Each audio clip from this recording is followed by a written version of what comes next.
Hello बच्चों, आज मैं बात कर रहा हूँ इलेक्ट्रोस्टैटिक्स का काफ़ी इंपॉर्टेंट क्वेश्चन। जनरली ये बच्चे पूछते हैं इस question, a charge Q is divided into two parts which are then kept some distance apart.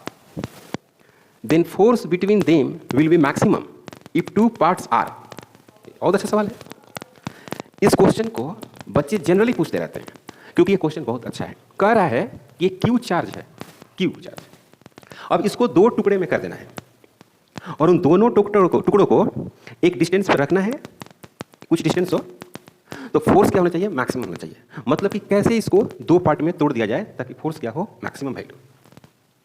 तो इसको अगर हम एक टुकड़ा बना देते हैं, क्या Q बना देते हैं, Q, तो दूसरा टुकड़ा क्या हो जाएगा? Capital Q minus small q। तो इसका नाम है Q1 और इसका नाम हो गया Q2। दो चार्ज हो गया और दोनों चार्ज को एक डिस्टेंस पे रख देते हैं। ये हो गया Q2 और ये हो गया Q1। तो फोर्स मैक्सिमम होगा जब Q1 और Q2 का क्या वैल्यू? ये ऑप्शन दिया हुआ है, दोनों Q/2 हो या एक Q/4 हो, दूसरा 3Q/4 हो। C में है कि एक Q/3 हो, दूसरा 2Q/3 हो। D में कह रहा है कि इसमें से कोई सही नहीं है। तो मैं क्या करूंगा कि इसको फार्मूला लिखूंगा एक फोर्स का, F = K Q1 Q2 और divide by D²। Clear? F = K small q और capital Q minus small q और डिवाइड बाई D²। तो ये D और ये K कांस्टेंट हो गया, तो F जो है वो directly proportional small q capital Q minus small q है। तो क्या करते हैं कि फॉर मैक्सिमम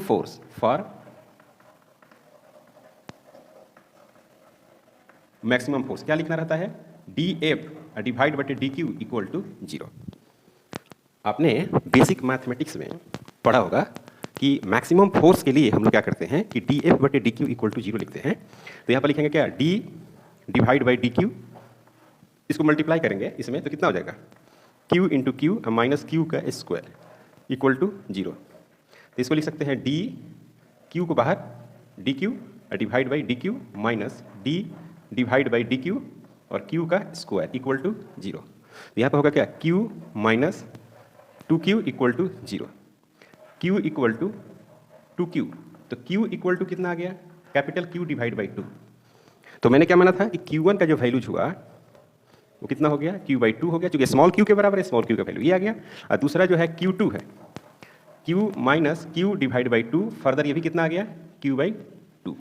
कहने का मतलब है कि Q1 का वैल्यू और Q2 का वैल्यू इक्वल होगा और कितना होगा? हाफ होगा। तो फोर्स क्या होगा? मैक्सिमम होगा। तो इसके अकॉर्डिंग आंसर क्या होगा?